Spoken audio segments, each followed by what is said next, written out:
Bueno, muy buenas tardes, queridos hermanos. Comenzamos hoy el último módulo, ¿no es cierto? Cartas del apóstol Pablo o epístolas, ¿no es cierto? Paulinas. Dos, ya estaríamos con este módulo terminando, ¿no es cierto? Todo lo que tiene que ver con las cartas Paulinas, ¿no es cierto? Su teología. Así que damos gracias al Señor porque nos permite, ¿verdad?, empezar hoy con cuatro clases más. Ya estaríamos llegando al final, ¿no es cierto?, de este módulo.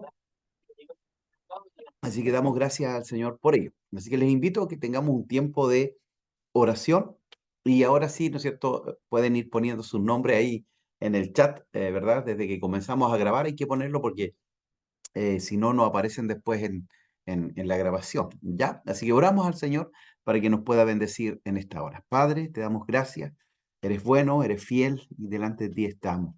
Sabemos y reconocemos tu poder, tu gloria, tu majestad, pero también reconocemos tu amor, tu misericordia, tu fidelidad. Cada día, Señor, tú nos abrazas, nos ministras, nos tocas con tu presencia. Por eso también queremos que hoy, al comenzar un nuevo módulo, Señor, también tú nos des la gracia, la sabiduría, para poder, Señor, llegar hasta el final, para poder entender todas las cosas que tú tienes para cada uno de nosotros. Bendice la vida de cada uno de mis hermanos y hermanas, Señor. Sé que hemos tenido una jornada extensa, Señor, con la teología de Juan, después introducción a las cartas, a epístolas 1 y ahora estaríamos llegando al final con epístolas 2, Señor. Gracias, eres bueno y eres fiel y por eso te adoramos. Oramos en el nombre de Jesús. Amén y amén. Bueno, como ustedes bien saben, ¿no es cierto? Todo lo que tiene que ver con... alguien se le quedó ahí encendido el micrófono. Espérenme un poquitito. Ahí está.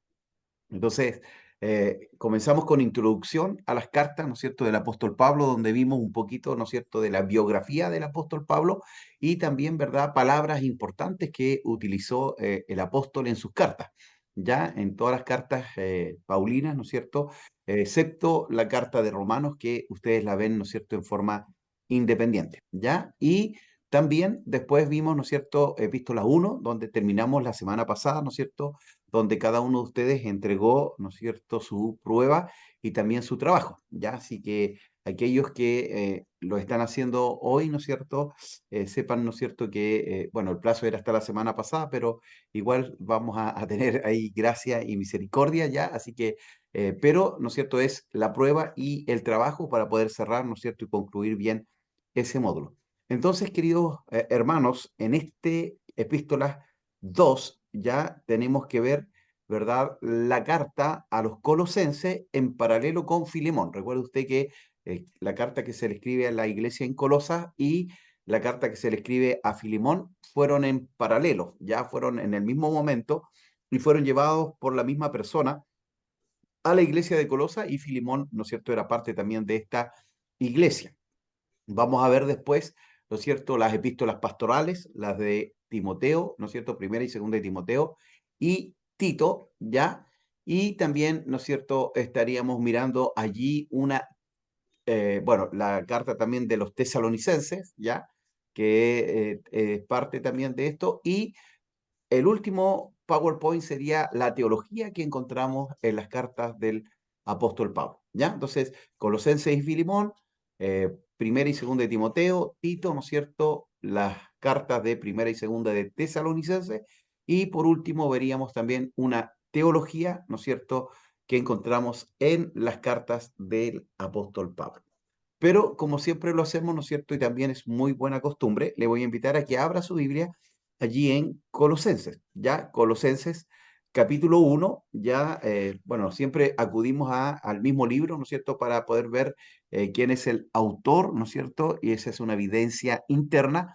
Y acá, ¿no es cierto?, claramente señala Colosenses capítulo 1, Pablo, apóstol de Jesucristo por la voluntad de Dios, y el hermano Timoteo. Ya hicimos el comentario el otro día, ¿no es cierto?, que Pablo se considera un apóstol abortivo, ¿verdad? Porque el Señor Jesús se le aparece camino a Damasco, entonces por eso aquí también lo realza, lo recalca, ¿verdad?, que fue por voluntad de Dios. Él estaba persiguiendo a la iglesia, creyendo, ¿no es cierto?, que estaba haciendo la voluntad de Dios, y el Señor Jesús le aparece en el camino, ¿verdad?, y le dice: Pablo, Pablo, ¿no es cierto? ¿Por qué me persigues? Dura cosa es dar coces contra el aguijón. Cuando escribe esta carta, ¿no es cierto?, está señalando también que está junto a Timoteo, este hijo en la fe, ¿verdad? ¿No es cierto?, discípulo, compañero de milicia, ¿verdad? Colaborador, eran palabras que usaba muy a menudo, ¿no es cierto?, el apóstol Pablo, ¿no es cierto?, en su equipo ministerial.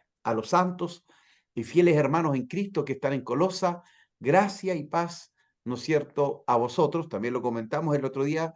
Primero recibimos este regalo inmerecido, ¿no es cierto?, de la salvación. Gracia es un regalo, un don, y paz, ¿no es cierto? Es decir, primero tenemos que estar reconciliados con Dios para que esa paz que inunda, ¿no es cierto?, pueda inundar nuestro corazón, ¿ya? Pero donde yo quería detenerme hoy es en el verso 15. El verso 15 dice, Él es la imagen del Dios invisible, el primogénito de toda creación, porque en Él fueron creadas todas las cosas, las que hay en los cielos, las que hay en la tierra, visibles e invisibles, sean tronos, sean dominios, sean principados, sean potestades, todo fue creado por medio de Él y para Él. ¿Ya? Entonces vamos a comenzar de atrás para adelante. El último verso que leímos, el verso 16, señala, ¿no es cierto?, que Cristo, ¿ya? Porque está hablando de Jesús allí, que Él es la imagen del Dios invisible y que en Él fueron creadas todas las cosas, ¿ya? Las que están en los cielos y las que hay en la tierra, ¿ya? Sean visibles e invisibles. Entonces está hablando del mundo natural, pero también está hablando del mundo espiritual, ya y sobrenatural, porque ese mundo, ¿no es cierto?, espiritual que nosotros no conocemos o que nosotros no vemos, ya es más real que el mundo, ¿no es cierto?, natural.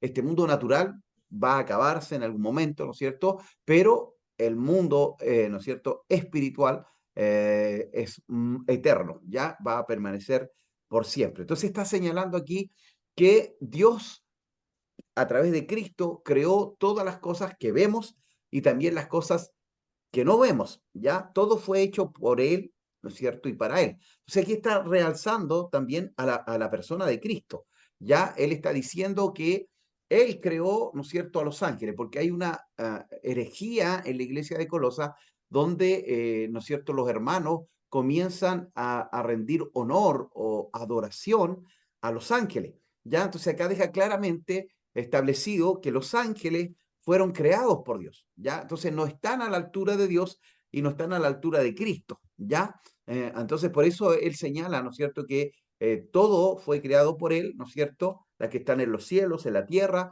y que todo, ¿no es cierto?, fue creado por medio de él y para él, ¿ya? Y ahí está hablando de Cristo.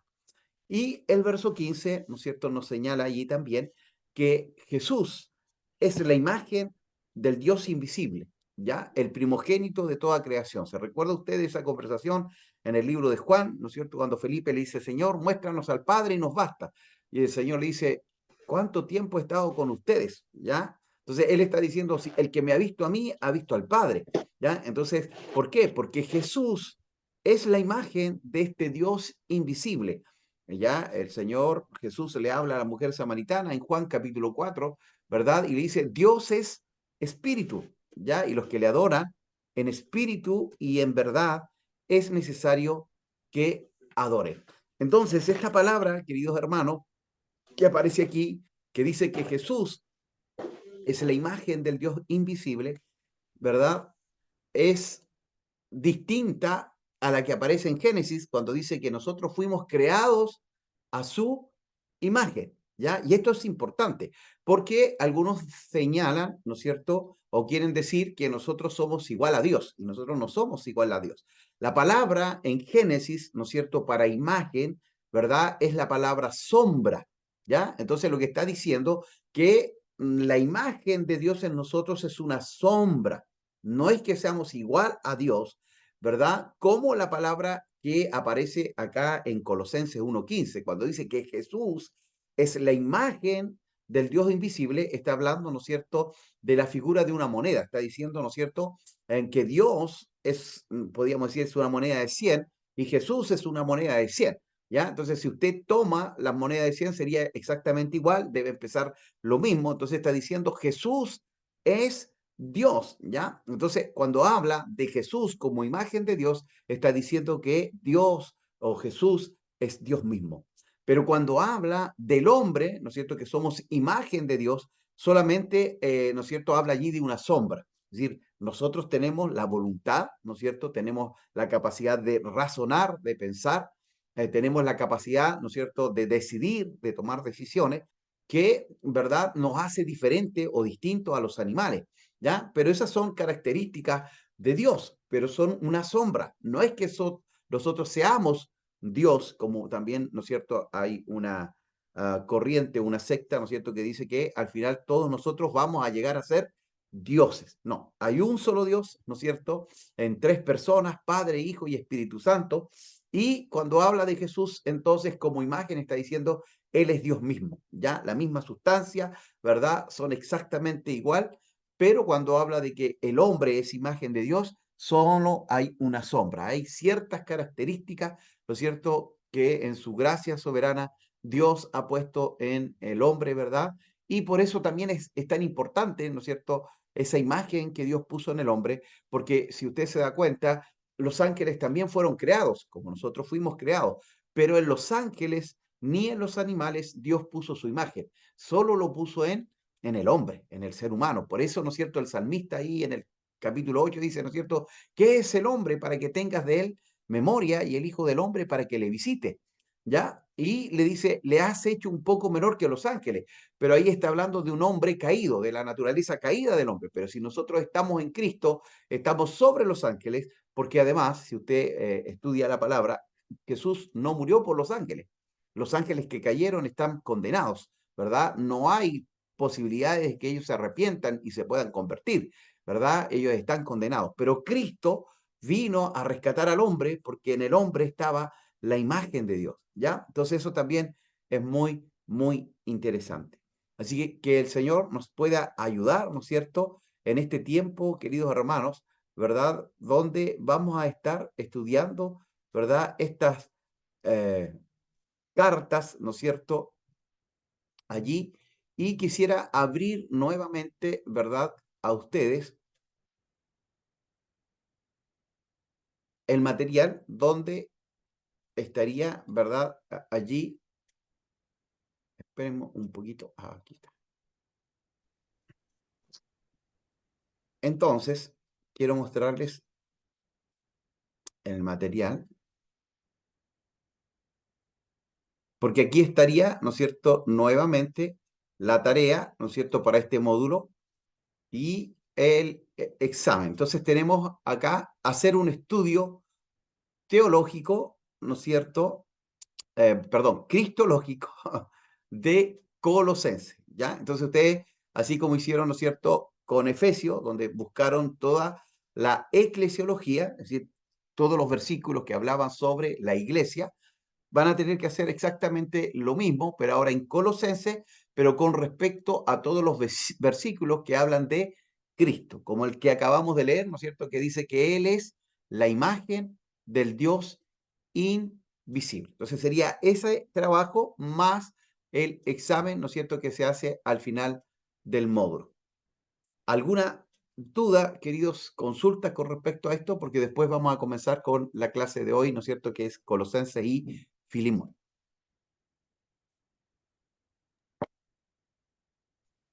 Bueno, está claro entonces la tarea, así que damos gracias al Señor por ello. Bueno, he recibido sus trabajos, ¿no es cierto? Aquellos que me enviaron por correo, le he, perdón, puesto, ¿no es cierto?, acuso recibo.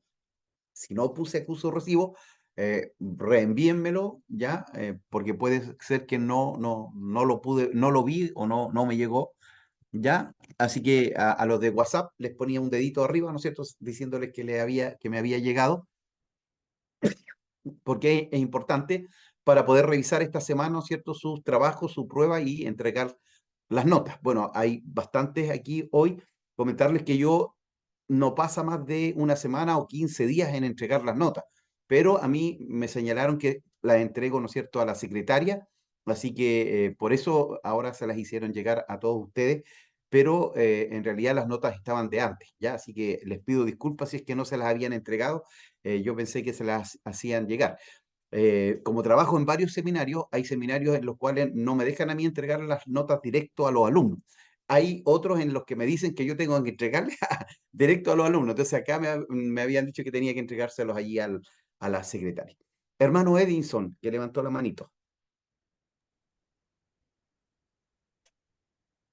Buenas noches, profesor Marcelo, y buenas noches a todos los hermanos y hermanas en el Buenas Señor. noches.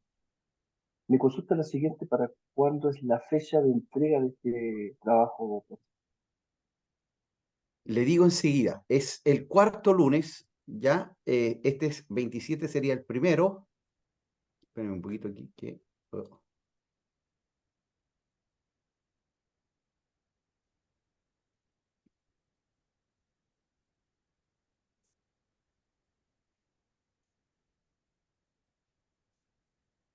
no voy a tener que abrir aquí en el celular porque el computador se me puso un poquito díscolo. Ya, tenemos el 27 de 3, el 17, sería el 17, querido hermano, de junio. 17 de junio, que sería la última clase, estaríamos revisando, ¿no es cierto?, la tarea y bueno, ahí también se le estaría entregando el examen final. Ok, profesor, muchas gracias. No, de nada. Ya aquí vamos a poner igual en el chat, entonces, que sería, ¿verdad?, el 17 de junio, es la última clase y entrega del trabajo.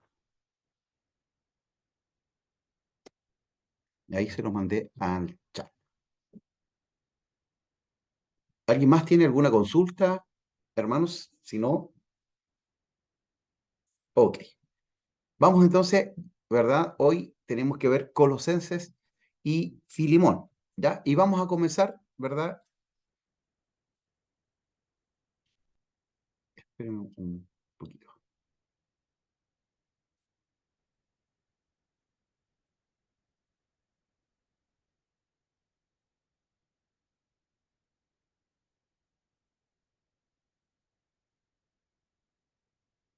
La carta de Pablo a los Colosenses fue escrita durante una de las muchas prisiones de Pablo por anunciar a Jesús como el Señor resucitado. Y la carta está dirigida a un grupo de personas que Pablo nunca había conocido, que formaban una comunidad de iglesias que él no inició. Esta iglesia en Colosas fue iniciada por un colaborador de Pablo llamado Epafras, quien era de esa ciudad. Epafras había visitado a Pablo en prisión recientemente y le informó acerca de lo bien que estaban los colosenses en general, pero también le mencionó algunas de las presiones culturales que los tentaban a darle la espalda a Jesús. Así que Pablo escribió esta carta para animar a los colosenses a que aborden los asuntos que Epafras expuso y para retarlos a una mayor devoción a Jesús. El diseño de la carta y su flujo de pensamiento son muy fáciles de seguir. El movimiento inicial se enfoca en Jesús como el Mesías exaltado. Luego, Pablo continúa mostrando cómo su sufrimiento en la prisión es en dedicación a Jesús exaltado. Y después, aborda las presiones que están tentando a los colosenses para darle la espalda a Jesús. Después de esto, él explora la nueva manera de vivir que la resurrección de Jesús ha abierto para ellos. Así que la carta abre con dos oraciones. Pablo primero agradece a Dios porque Epafras le comunicó que los colosenses han sido completamente fieles a Jesús, mostrando su amor por Dios y por su prójimo. Todo por la esperanza que tienen en la nueva creación que Jesús tiene preparada para ellos. Y continúa orando para que ellos crezcan en sabiduría y entendimiento acerca de Jesús. Y luego Pablo colocó un poema aquí para ayudar a los colosenses y a nosotros a hacer exactamente eso. Este es el centro del capítulo 1, un poema que se trata sobre el Mesías crucificado y exaltado. Tiene dos versos paralelos y está lleno del lenguaje y las figuras de los libros de Génesis, Éxodo, Salmos y Proverbios. El primer verso explora cómo Jesús es la verdadera imagen de Dios. En él, todo el carácter y el propósito de Dios están encarnados en un ser humano. Él es el primogénito, una frase del Antiguo Testamento que expresa la estatura real de Jesús sobre toda la creación. Él comparte su identidad misma con el único Dios verdadero y creador, y a través de él toda la realidad ha sido creada, todos los poderes y autoridades, espirituales y humanas. Es en Jesús el Mesías que descubrimos al mismísimo autor y rey de la creación. Así que en el segundo verso descubrimos que Él es también el que está produciendo una nueva creación.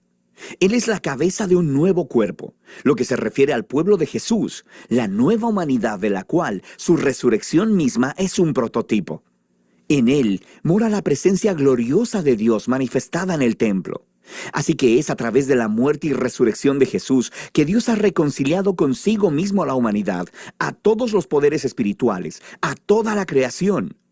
Este es un poema asombroso y Pablo continuará refiriéndose a él en el desarrollo de la carta. Así que primero nos muestra cómo la verdad de este poema transforma su propia experiencia de sufrir en prisión.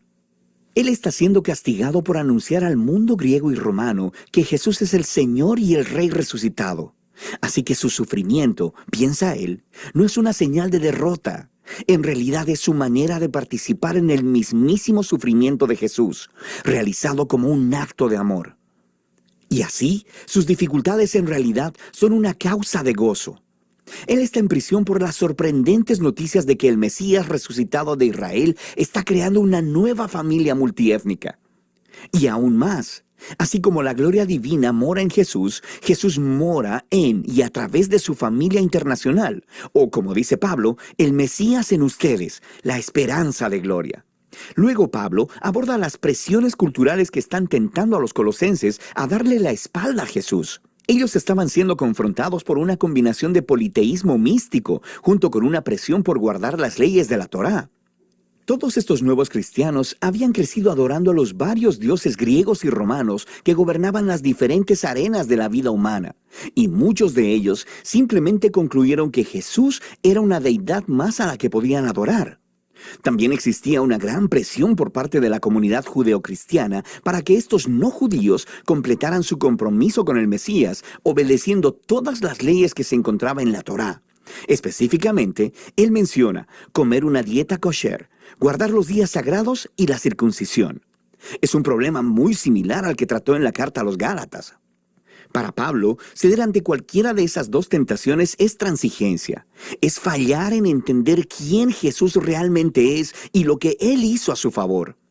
Los colosenses solían vivir con miedo de los poderes espirituales y espíritus elementales, como Pablo los llama. Pero Jesús venció sobre estos con su muerte y resurrección. Él liberó a los colosenses de cualquier obligación hacia ellos, de la misma manera en que Jesús cumplió a nuestro favor todas las leyes de la Torá, las cuales, de todos modos, nunca tuvieron el poder de transformar el corazón humano egoísta. Y entonces, en función de lo que Jesús hizo en su vida, muerte y resurrección, no les falta nada. No necesita ser complementado con obediencia a las leyes. De cualquier forma, Él es la realidad a la que todas las leyes de la Torá apuntaban. En lugar de las leyes, los seguidores de Jesús tienen el poder de ser transformados por su resurrección, y eso es lo que Pablo continúa explorando. Seguir a Jesús significa unirse a su nueva humanidad, porque ahora sus vidas han sido unidas a la vida resucitada de Jesús. Y esta es la razón por la que Pablo reta a los colosenses a poner sus mentes en las cosas de arriba, donde está sentado el Mesías a la diestra de Dios. Ahora, Pablo aquí no quiere decir piensen sobre cómo algún día van a dejar la tierra e ir al cielo. Más bien, los cielos son el lugar trascendente desde donde Jesús gobierna ahora sobre toda la creación, y desde allí Él regresará un día para transformar todas las cosas. O, como dice Pablo, cuando el Mesías, que es vuestra vida, sea revelado, ustedes también serán revelados con Él en gloria. De manera que Pablo los reta a vivir en el presente como la nueva clase de humanos en los que un día se convertirán. Él usa la imagen de la vieja humanidad de ellos, caracterizada por una sexualidad distorsionada y una manera destructiva de hablar. Para los cristianos, esa humanidad murió con Jesús y ha sido reemplazada por la humanidad nueva de Jesús, la cual se caracteriza por la misericordia y la generosidad, por el perdón y el amor. Y esta humanidad trasciende las fronteras étnicas y sociales de nuestro mundo para crear, en las palabras de Pablo, un pueblo donde no hay griego ni judío, circunciso o incircunciso, esclavo o libre, sino que el Mesías es todo y en todos. Luego Pablo se pone muy práctico y le muestra a los colosenses cómo esta nueva humanidad podría lucir en el hogar romano del primer siglo, el cual era una institución realmente autoritaria, donde el patriarca tenía el poder sobre la vida y la muerte de su esposa, hijos y esclavos. Pero así no debía ser en el hogar cristiano. Aquí, el Jesús resucitado es el verdadero Señor. Así que en el Señor, la esposa le permite a su esposo hacerse responsable de ella, y el esposo está sujeto a Jesús al amar a su esposa y poner el bienestar de ella delante del suyo. En un hogar donde Jesús es Señor, los niños no son objetos, sino que son guiados a la madurez y al respeto, y los padres deben criar a los niños con paciencia y entendimiento. Los cristianos que son esclavos deben honrar a sus amos humanos, precisamente porque ellos no son el verdadero amo, sino Jesús. Y los cristianos que tienen esclavos deben entender que este esclavo no es su propiedad, sino más bien un compañero del cuerpo de Cristo que debe ser honrado y recibido en amor. Y aquí Pablo está caminando en una línea muy delgada. Él está moldeando la institución romana más básica alrededor de Jesús, quien gobierna el mundo con su amor sacrificial. Así que, aunque Pablo no abolió la estructura del hogar como tal, el Mesías exaltado demanda que ella sea transformada hasta el punto de ser casi irreconocible para cualquier romano que viva en Colosas. Puedes ver esto más claramente en la conclusión de la carta. Después de una petición de oración, Pablo aplica estas instrucciones sobre los amos y esclavos cristianos, y descubrimos que Tíquico es el que llevará y leerá esta carta a los colosenses. Y él está acompañado de un tal Onésimo, quien era un ex esclavo de un cristiano colosense llamado Filemón. Y descubrimos de otra carta dirigida a Filemón que Onésimo había escapado de su amo. Este era un crimen digno de prisión. Pero Pablo pide a toda la iglesia que reciba a Onésimo como un hermano fiel y amado en el Señor. Y luego, en la carta a Filemón, Pablo dice que él debe recibir a Onésimo ya no como un esclavo, sino como a un hermano. Eso sí que es terminar una carta con un impactante golpe. Así que, en la carta a los colosenses, Pablo nos está invitando a ver que ninguna parte de la existencia humana está fuera del alcance del gobierno amoroso y liberador del Jesús resucitado. Nuestro sufrimiento, nuestra tentación a ceder, nuestro carácter moral, la dinámica del poder en nuestros hogares, todo debe ser reexaminado y transformado. Somos invitados a vivir en el presente como si la nueva creación hubiera llegado cuando Jesús se levantó de los muertos. Y de eso se trata la carta a los colosenses.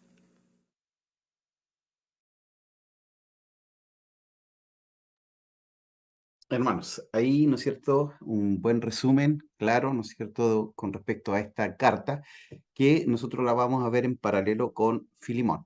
No sé si alguno de ustedes quisiera hacer algún comentario, algo que les haya llamado la atención, que hayan, ¿no es cierto?, escuchado de este pequeño resumen.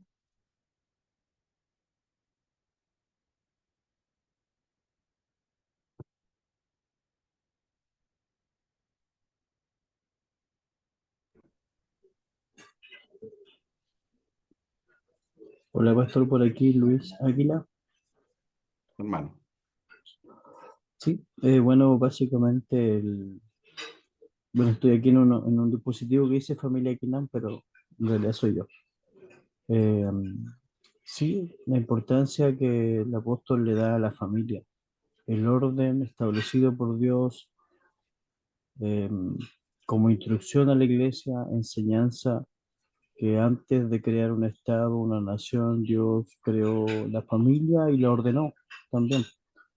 Es como lo que uno podría valorar personalmente y también nuestro comportamiento como trabajadores, como jefes, también que aplica directamente a nuestra vida cotidiana, pastor. Eso sería.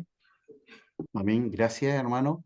¿Verdad? Hay varias cosas importantes allí, ¿verdad? En la carta, donde también creo que en algún momento también lo señalamos, ¿no es cierto? Estas estructuras sociales, ¿verdad? Que estaban como muy deterioradas en el Imperio Romano. Recuerden ustedes, ¿no es cierto? Que, bueno, el hombre y la mujer había una gran diferencia y, bueno, Pablo señala, ¿no es cierto? Que están allí, ¿verdad? Ya no hay hombre, no hay mujer, no hay judío ni griego, ¿verdad? Circunciso o, ¿verdad? Incircunciso, que eran como no hay libre ni esclavo, ya está hablando de que todos somos iguales delante del Señor. Otra cosa interesante, ¿no es cierto?, es que Colosas o la iglesia en Colosas no fue fundada por el apóstol Pablo, ya así como Roma no fue fundada por él, ¿verdad? Es una de las pocas iglesias que se dice que no fue fundada por él, pero sí desde Éfeso probablemente envió, ¿no es cierto?, allí algún líder espiritual para que levantara la iglesia, ¿ya? Entonces es una iglesia que él no había conocido, que no había estado presente como las otras cartas en que casi todas él lo había hecho, ¿ya? Entonces, bueno, ahí en el chat me preguntó un hermano que se le fue la señal. Bueno, la tarea, ¿no es cierto?, que tenemos para ese día, ¿no es cierto?, que es el 17 de junio, ¿verdad? El 17 de junio es, ¿no es cierto?, la cristología que encontramos en el libro de Colosenses, ¿ya? Es decir, todos los versículos que hagan referencia al Señor Jesús, a Cristo, ¿verdad? Usted va apuntando y va poniendo allí, ¿no es cierto?, las características, ¿no es cierto?, atributos, nombres, ¿ya? Que hablen con respecto a la persona de Cristo, ¿ya? Así que ese es, ¿verdad?, el trabajo. Bueno, esto va a quedar grabado también, entonces cuando ustedes vean la grabación van a poder escuchar aquello. ¿Ya? Entonces, después de este videíto, ¿no es cierto?, que es bastante interesante, vamos a ir, ¿no es cierto?, al PowerPoint que nos corresponde el día de hoy.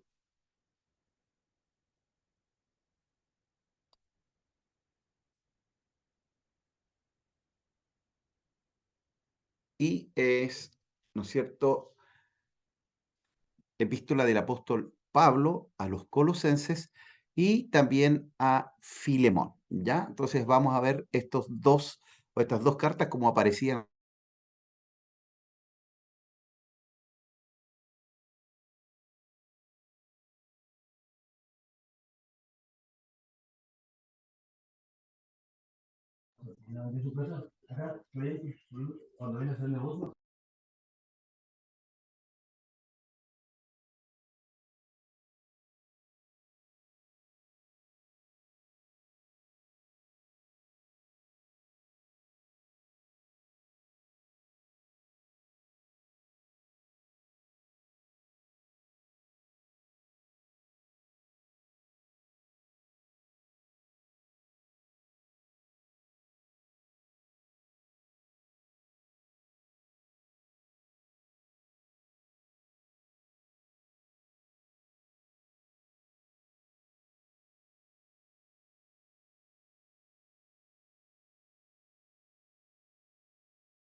Hermano, se me cayó el internet. Estamos con problemas, parece, y eso que estoy con el cable conectado para no tener, ¿no es cierto? Pero igual aparentemente se nos cayó. Así que vamos a empezar de nuevo, ya, con este PowerPoint. En todo caso, igual quedó grabando allí, así que espero que no perdamos lo anterior, ¿ya?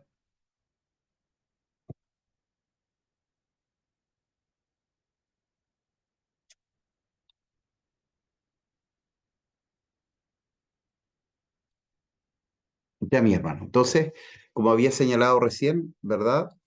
Estaba leyendo Segunda de Pedro, donde Pedro, ¿no es cierto? El apóstol Pedro hace referencia a los escritos del apóstol Pablo, ¿no es cierto? Lo veíamos como una evidencia, ¿verdad? De la validez de los escritos del apóstol Pablo, ¿verdad? Pero que también, ¿no es cierto? Al ser tan profundo, muchos también tergiversaban, ¿ya? Entonces, decía ahí, ¿no es cierto?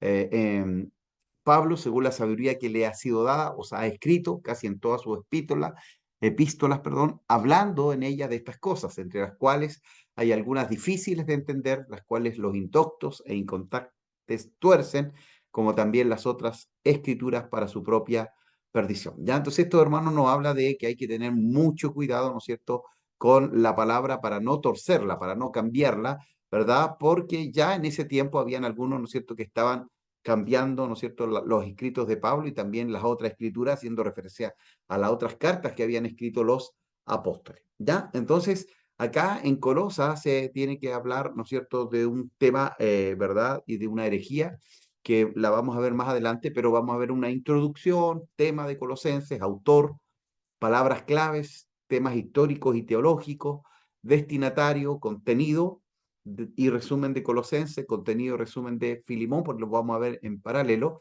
y peculiaridades, ¿no es cierto?, de ambas cartas. Palabras claves, grandes doctrinas, y pasajes más conocidos, ¿ya? Entonces, de Pablo a los colosenses y a Filemón, ¿no es cierto? Cortesía de Tíquico, ¿ya? Ahí tenemos otro nombre, ¿no es cierto? Que se conoce poco, ¿verdad? Dentro del Nuevo Testamento. Y fue él quien llevó esta carta a los hermanos de Colosa, ¿no es cierto? Junto a Onésimo, que era el esclavo, ¿no es cierto? Al cual tiene que recibir también Filemón.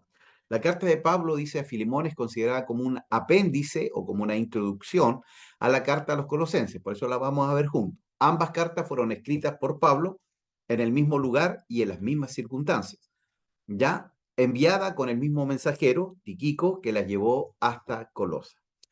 Una dirigida a la iglesia en Colosa y otra dirigida, ¿no es cierto?, primordialmente al hermano Filemón, a Apia, a Arquipo y a la iglesia que se reunía en casa de Filemón, allí en Colosas. Por lo tanto, es interesante estudiar al mismo tiempo Colosenses y Filemón de manera conjunta, aprovechando las circunstancias en común que rodean ambas cartas, ¿ya? Y es lo que vamos a hacer hoy, ¿ya? Ahí, ¿no es cierto?, en esa línea roja, ¿verdad?, nos señala dónde está Colosas. Si se da cuenta, ¿no es cierto?, casi todas las cartas del Nuevo Testamento, ¿verdad?, y las epístolas de Pablo radican aquí, ¿no es cierto?, en Asia, Asia Menor, ¿verdad? Ahí está Colosas, ¿verdad? Está Éfeso, está Esmirna, Pérgamo, ¿verdad? Entonces se movía mucho, ¿no es cierto?, allí, ¿verdad? Las palabras, las escrituras. Colosas era una ciudad de la región de Frigia, en la provincia romana de Asia Menor, que hoy es Turquía, ¿ya?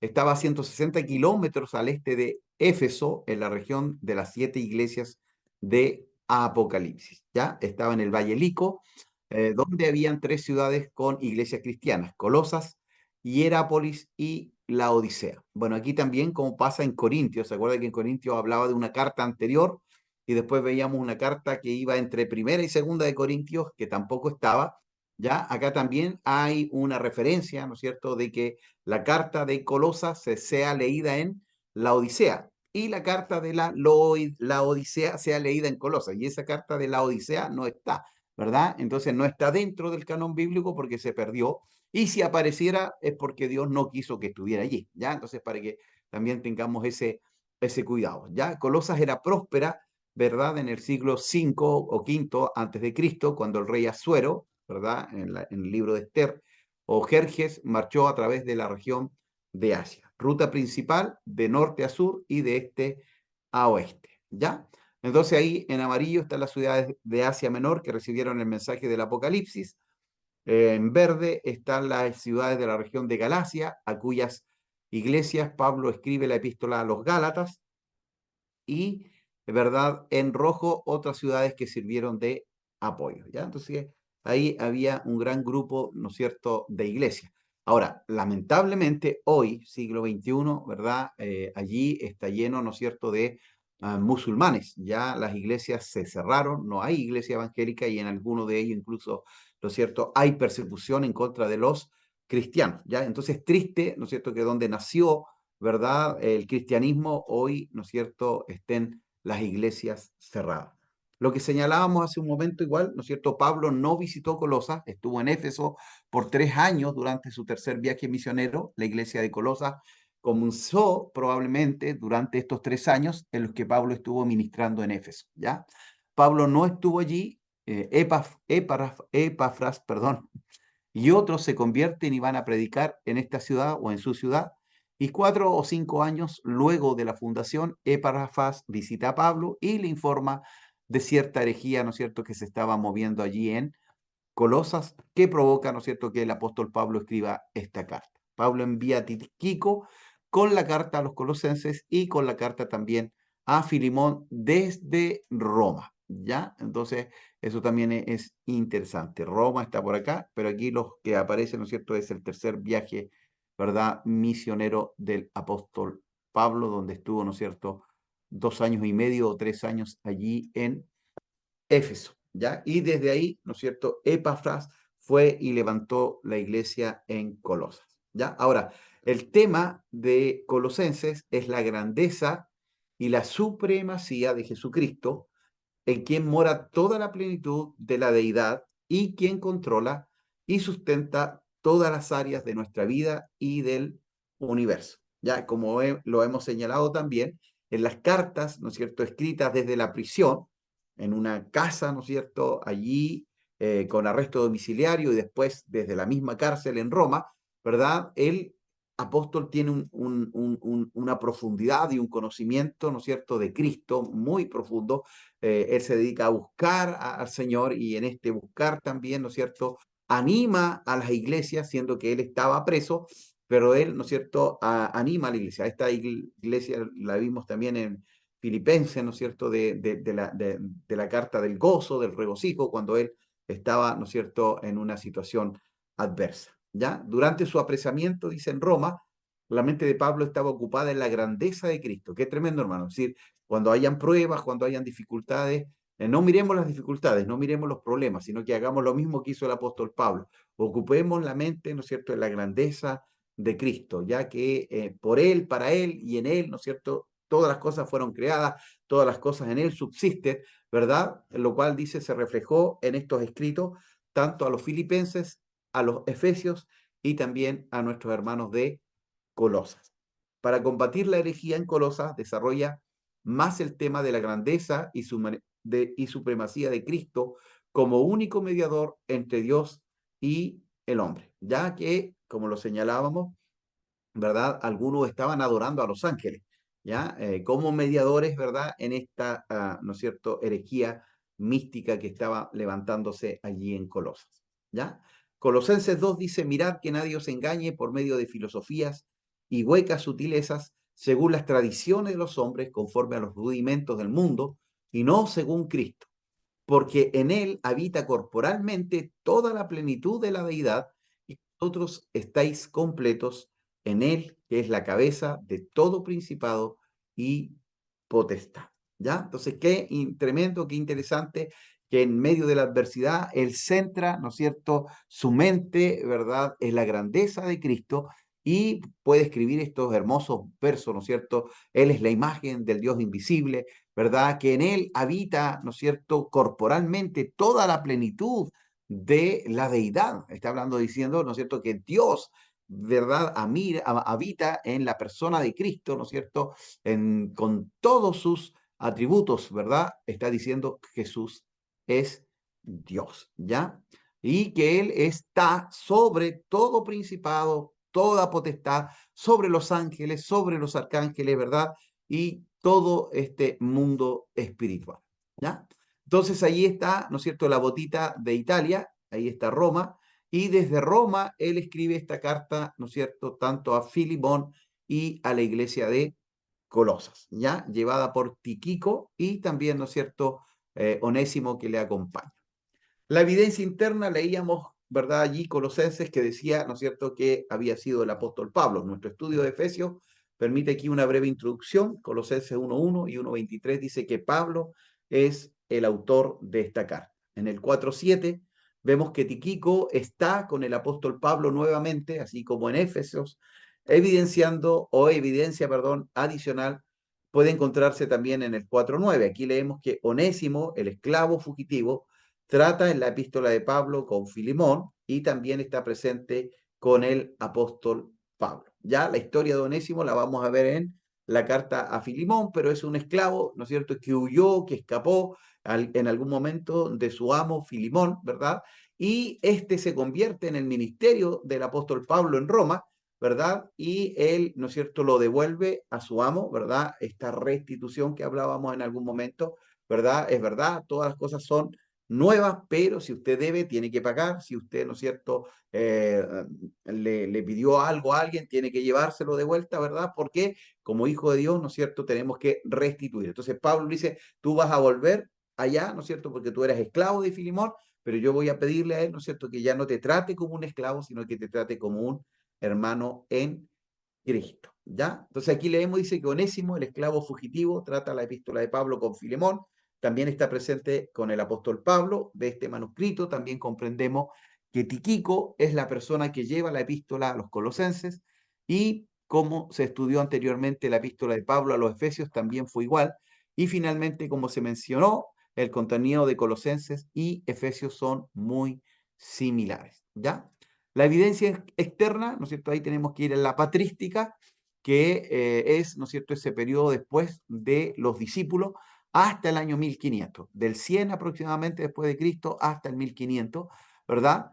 La paternidad, dice, literaria paulina de Colosenses no fue disputada por ninguno de los padres de la iglesia primitiva, y en esto, ¿no es cierto?, la autenticidad de Colosenses se conecta esencialmente también con la carta de Éfeso, ¿ya?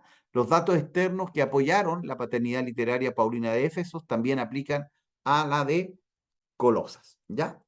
Ahora, ¿quién escribió el libro? Ya lo señalamos, ¿quién era el autor? El apóstol Pablo, y también, ¿no es cierto?, se menciona ahí a Timoteo. La escribieron aproximadamente en el año 60, 62 después de Cristo. Él se hallaba bajo arresto domiciliario en Roma y esperaba ser juzgado después de apelar ante el emperador. Ya no siendo una persona que pierde el tiempo, Pablo tomó la oportunidad para escribir y fortalecer a la iglesia de Colosas, una ciudad en el suroeste de la actual Turquía. Ya dijimos, 60 al 62. ¿A quién fue escrito? A la iglesia de Colosas. ¿De dónde fue escrito? Desde la cárcel en Roma y con Timoteo, ¿no es cierto?, al lado del apóstol. Ahora, ¿cuál es el trasfondo histórico de este libro? Bueno, algunos de Colosas estuvieron en el día de Pentecostés, posiblemente, ¿no es cierto?, Pablo en su segundo y tercer viaje pasó por Colosas porque está cerca de Éfeso y de la Odisea.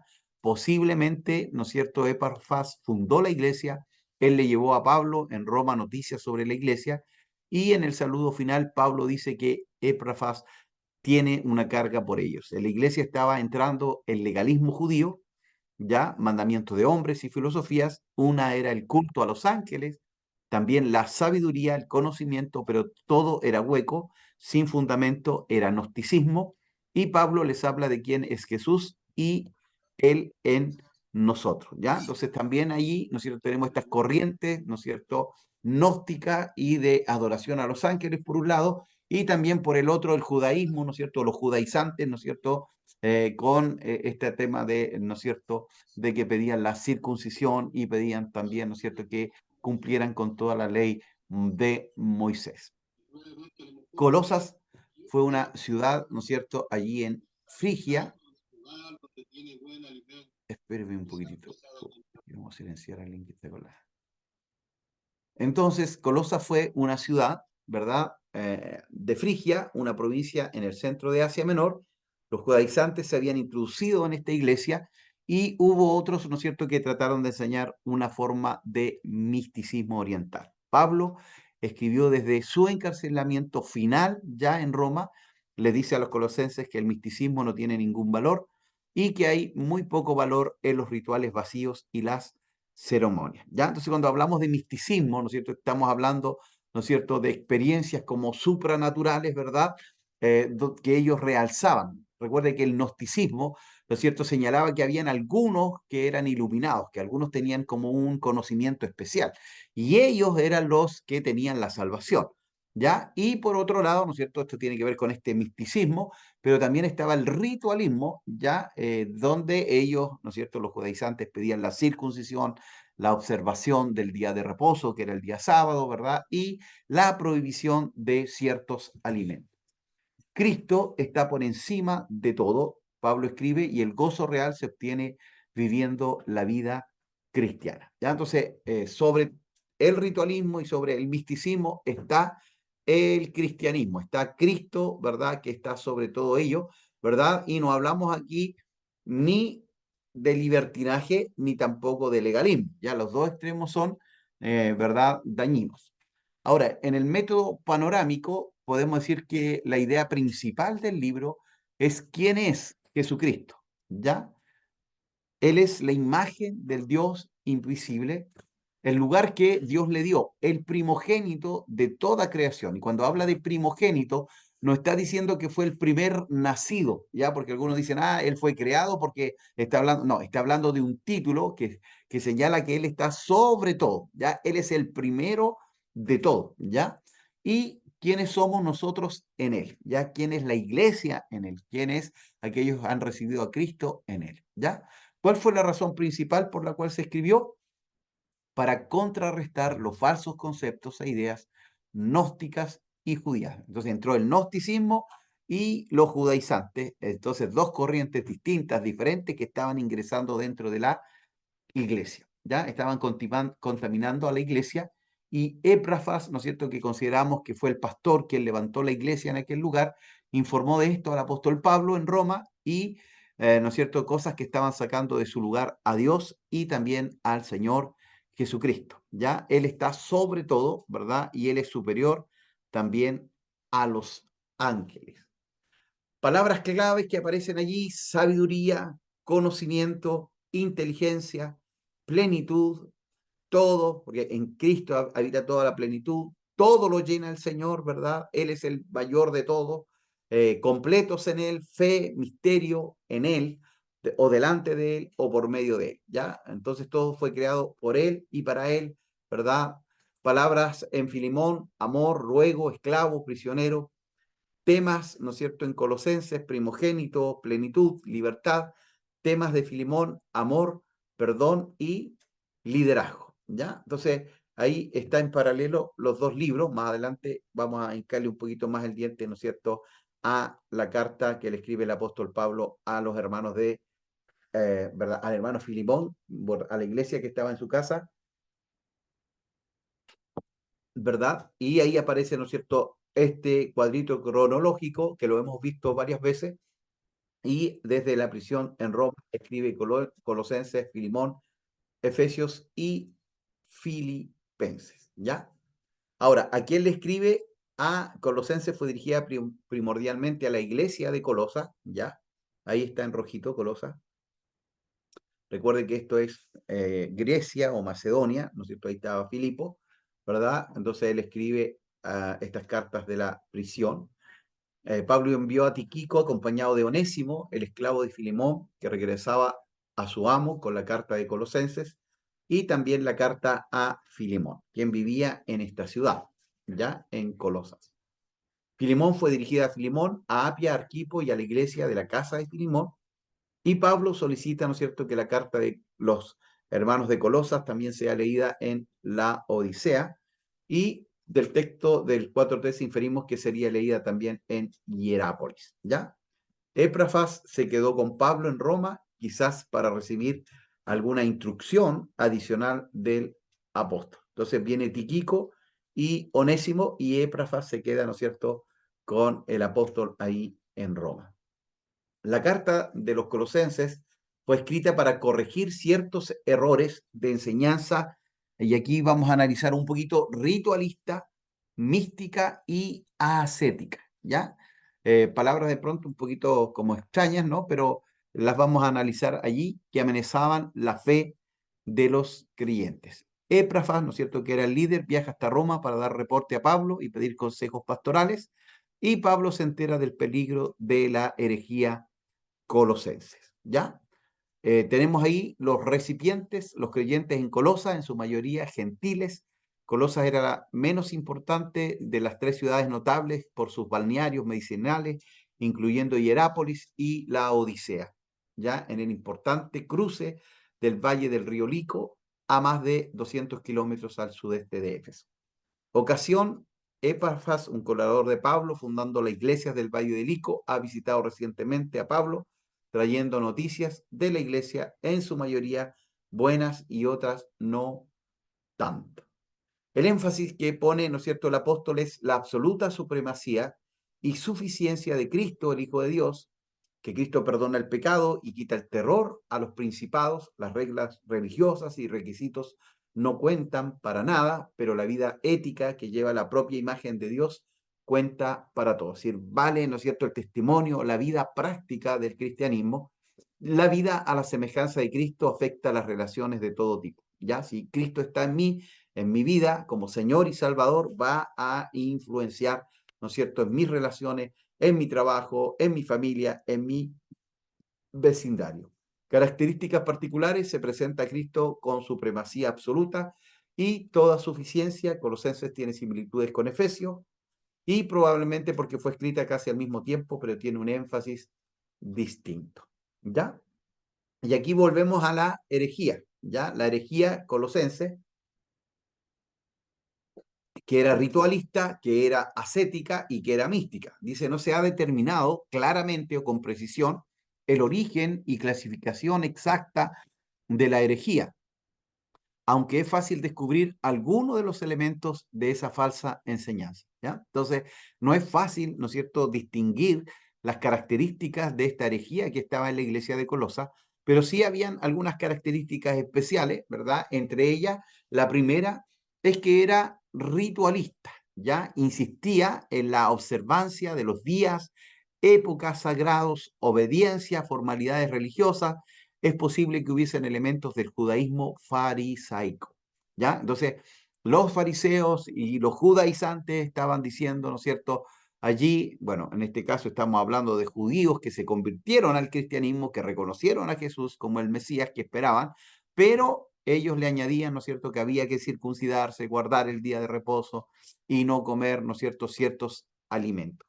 También esta herejía era ascética. ¿Se acuerdan que dijimos que los ascetas eran los que se negaban al alimento, se negaban, ¿no es cierto?, a la riqueza, se negaban igual al matrimonio, ¿ya? Entonces ellos decían que entre más usted golpeaba su cuerpo, ¿no es cierto?, lo ponía en servidumbre, mayor iba a ser, ¿no es cierto?, como la presencia de Dios en su vida.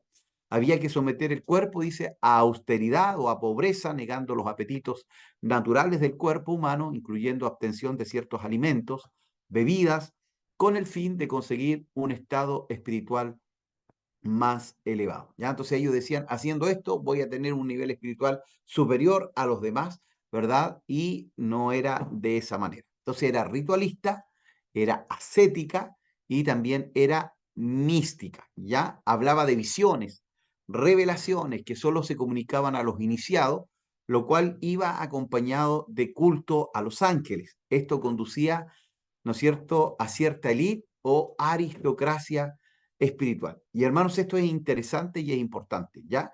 Porque a veces nosotros le damos más valor, ¿no es cierto?, a las manifestaciones, ¿verdad?, del espíritu o expresiones corporales del espíritu, ¿no es cierto?, al fruto del espíritu. Es decir, los dones son muy importantes, son regalo de Dios, ¿no es cierto? Los dones son repartidos por el Espíritu Santo y la Biblia dice que podemos pedir, ¿verdad?, los mejores dones, pero es el Espíritu que reparte, ¿no es cierto?, como Él quiere, ¿verdad?, de acuerdo a la necesidad que hay en la iglesia, pero también es importante, ¿no es cierto?, el fruto del Espíritu, ¿no es cierto?, que tiene que ver con el carácter de Cristo, ¿no es cierto?, allí. Entonces, acá habían ciertos iluminados, ciertos que tenían, ¿verdad?, visiones especiales, y ellos se consideraban, ¿no es cierto?, los líderes, ¿no es cierto?, y quienes tenían que estar sobre los demás, porque ellos eran los que recibían poco menos, ¿no es cierto?, que una revelación directa de parte de Dios, ¿ya? Entonces esto habla de una élite, habla, ¿no es cierto?, de que hay gente que está sobre los demás, y el apóstol le está diciendo, ya no hay judío ni griego, ya no hay hombre ni mujer,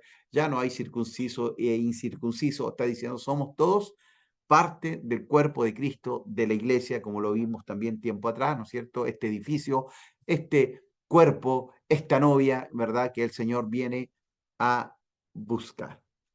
Ahora, temas que encontramos dentro de Colosa o de la carta a los colosenses. Colosenses tiene enseñanza en varias áreas claves de teología, incluyendo la deidad de Cristo. Así, claramente cuando él dice, Él es la imagen del Dios invisible, en Él habita toda la plenitud de la deidad, está diciendo que Jesús es Dios, ¿ya? Entonces, Cristo, ¿verdad? La deidad está hablando de la divinidad, está diciendo que Cristo es Dios, ¿verdad? El ministerio de la reconciliación, que también se nos ha entregado, ¿verdad?, al haber recibido a Cristo en nuestro corazón.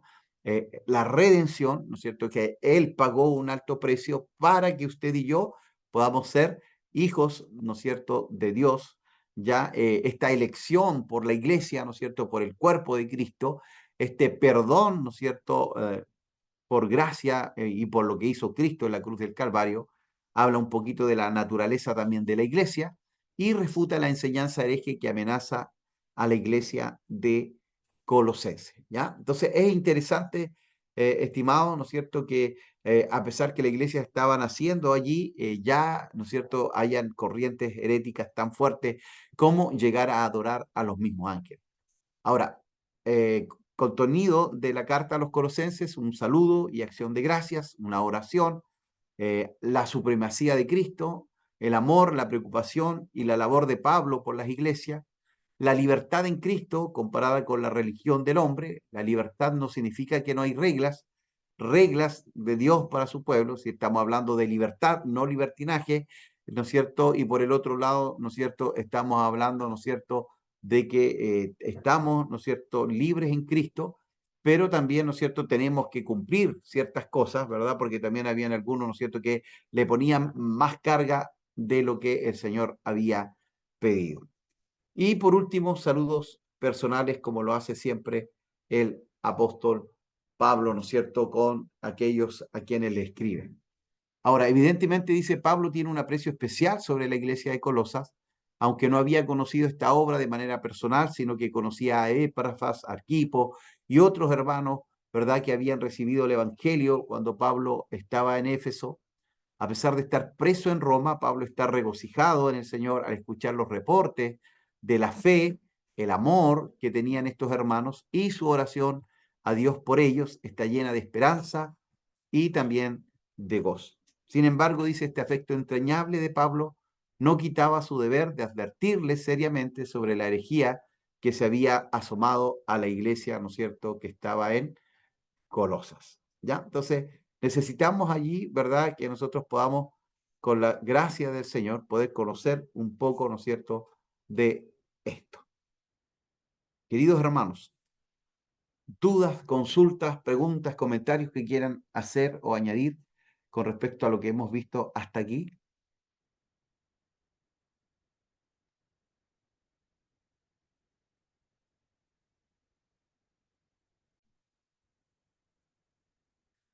Seguimos entonces, queridos hermanos, ¿verdad? Y vamos a compartir nuevamente.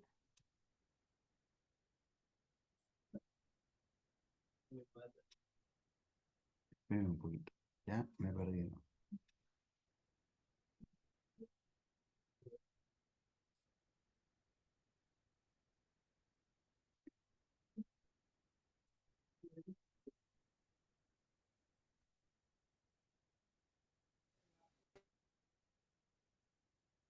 La, la carta de Pablo a Filemón fue escrita durante una de las muchas prisiones de Pablo y es su carta más corta en el Nuevo Testamento. Pero no te dejes engañar por su tamaño. Esta es en realidad una de las cartas más explosivas que Pablo escribió. Esta es la historia de fondo para que podamos encajar los detalles que se encuentran en la carta. Filemón era un ciudadano romano acomodado de Colosas, que probablemente conoció a Pablo durante su misión en Éfeso y se convirtió en seguidor de Jesús. Después, cuando Epafras, colaborador de Pablo, empezó una comunidad de Jesús en Colosas, Filemón se convirtió en el líder de una iglesia que se reunía en su casa. Ahora, Filemón, como todos los patriarcas en el mundo romano, tenía esclavos, uno de los cuales se llamaba Onésimo, y en algún momento ambos tuvieron un serio conflicto. Onésimo le hizo mal a Filemón de alguna manera. Quizá fue un robo o quizás lo engañó. No lo sabemos exactamente. Pero después de eso, Onésimo huye. Eventualmente, Onésimo fue a ver a Pablo en prisión, probablemente para pedirle ayuda, y en el proceso se convirtió en seguidor de Jesús, y luego en un amado asistente de Pablo. Así que Pablo se encuentra en una situación muy difícil y delicada al escribir esta carta. Él le pedirá a Filemón no solo que perdone a Onésimo y que lo reciba, sino que lo acepte como un hermano en el Mesías y ya no más como un esclavo. Así es como lo hace. Pablo abre con una oración, alabando primero a Filemón y agradeciendo a Dios por el amor y la fidelidad que él ha mostrado a Jesús y a su pueblo. Y luego abre camino para hacer su petición con esta frase: ruego que la comunión de tu fe llegue a ser eficaz por el conocimiento de todo lo bueno que ha operado en nosotros, guiándonos hacia el Mesías. Una palabra clave aquí es comunión, o en griego koinonía, que significa compartir o participación mutua. Es cuando dos personas o más reciben algo juntos y lo comparten, haciéndose compañeros. Pablo está diciendo que la fidelidad a Jesús significa reconocer que todos sus seguidores son compañeros iguales que comparten juntos el regalo del amor y la gracia de Dios. Y para Pablo, esta experiencia de coinonía entre los seguidores de Jesús no es solo una idea que piensas, sino que es algo que haces en tus relaciones. Lo que lleva a Pablo a su petición. Finalmente empieza a hablar de Onésimo. Él dice que Onésimo se ha vuelto el hijo de Pablo en la prisión, lo que quiere decir que Pablo guió a Onésimo para que dedique su vida y lealtad a Jesús. De manera que Pablo y Onésimo ahora son familiares en el Mesías. Él ha estado sirviendo a Pablo con fidelidad en la prisión. Y aunque Pablo quiere que se quede, él sabe que este conflicto no resuelto con Filemón debe ser reconciliado si ellos dicen ser seguidores de Jesús. Lo que lleva a Pablo a su audaz petición, que Filemón reciba a Onésimo, ya no como un esclavo, sino como más que un esclavo, como un hermano amado en el Señor. Ahora, esto es mucho pedir. Bajo la ley romana, Filemón tenía todo el derecho de hacer castigar a Onésimo o meterlo en prisión. Pablo no está únicamente pidiéndole que perdone a Onésimo, sino que también reciba a su antiguo esclavo en Colosas, como una persona de igual rango social, como un miembro de su familia. Esto es mucho más que bondad, es completamente inaudito. Es liberar un esclavo y luego tratarlo como a un miembro de la familia. Va contra el status quo del orden social romano. ¿Por qué debería Filemón hacer algo así? Aquí Pablo hace un movimiento brillante. Le recuerda esa palabra clave de su oración inicial. Él dice, si me tienes, pues, por compañero, es esa palabra griega de nuevo, koinonía, acepta a Onésimo como me aceptarías a mí. Y si te ha perjudicado en alguna forma o te debe algo, cárgalo a mi cuenta. Así que en esta petición vemos en la práctica el corazón del mensaje del Evangelio de Pablo. Primero que nada se trata de la reconciliación, justo como le dijo a los corintios. En el Mesías, Dios estaba reconciliando el mundo consigo mismo, no tomándoles en cuenta a la gente sus pecados. Así que en esta situación, Pablo se está poniendo en el lugar de Jesús. Él absorberá las consecuencias del pecado de Onésimo. Él pagará el precio para que Onésimo pueda ser reconciliado con Filemón. Pero el mensaje de Pablo era sobre mucho más que una transacción legal. También se trata de coinonía. Onésimo, Filemón y Pablo son todos iguales delante de Dios. Todos comparten la misma necesidad de perdón. Así que la tierra es plana frente a la cruz, lo cual significa que Filemón y Onésimo ya no pueden relacionarse entre ellos como amo y esclavo. Son familia, son hermanos en el Mesías. O como Pablo le dijo a Filemón y a toda la iglesia de Colosas, en la nueva familia de Dios no hay griego o judío, circunciso o incircunciso, extranjeros o incivilizados, esclavos o libres, sino que el Mesías es todo en todos. Pablo concluye la carta expresando su confianza de que Filemón hará aún más de lo que Pablo le pidió y le dice que le prepare una habitación porque quiere ir a visitarlo en cuanto salga de la prisión. Y luego, con algunos saludos finales, Pablo termina la carta. La carta de Pablo a Filemón es poderosa por muchas razones. Es la única carta en donde Pablo no menciona explícitamente la muerte o resurrección de Jesús. Y esto no es un desliz. Él no necesita explicar la cruz con palabras porque la está demostrando con sus acciones. Pablo está encarnando el significado de la cruz. Él se ha convertido a sí mismo en el lugar donde Onésimo y Filemón son reconciliados con Dios y el uno con el otro. Esta carta también nos muestra que las implicaciones de las buenas nuevas acerca de Jesús son extremadamente personales y nunca privadas. El hecho de que Filemón y Onésimo ahora son hermanos en el Mesías hace su relación de amo-esclavo totalmente irrelevante. La familia del pueblo de Jesús es un lugar donde todos reciben de igual manera la gracia de Dios.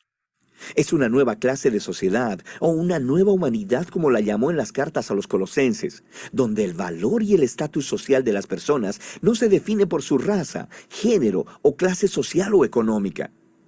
En el Mesías hay simplemente nuevos humanos, que son compañeros en igualdad y quienes juntos comparten la misericordia sanadora de Dios a través de Jesús.